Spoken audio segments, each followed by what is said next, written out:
Naitwa Edes Thomas Meli, afisa maendeleo ya vijana halmashauri ya wilaya ya Mbulu. Niko hapa mbele yenu kwa niaba ya mkurugenzi mtendaji wa halmashauri ya wilaya ya Mbulu kuwaletea tangazo haswa vijana wa halmashauri yetu ya wilaya ya Mbulu katika kata zote 18 za wilaya yetu ya halmashauri ya wilaya ya Mbulu. Ndugu vijana, ofisi ya mkurugenzi mtendaji wa halmashauri ya wilaya ya Mbulu kupitia Vijana Platform imeandaa mashindano ya mawazo bunifu. Tunafahamu vijana wengi wana mawazo ya kuweza kufanya biashara, lakini pia miradi, lakini wengi wao changamoto ni uandishi wa mawazo.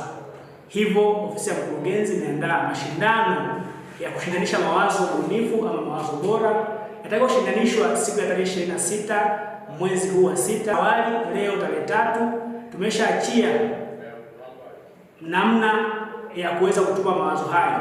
Hatua ya kwanza tumetumia Google Form ama form maalum ya elektroniki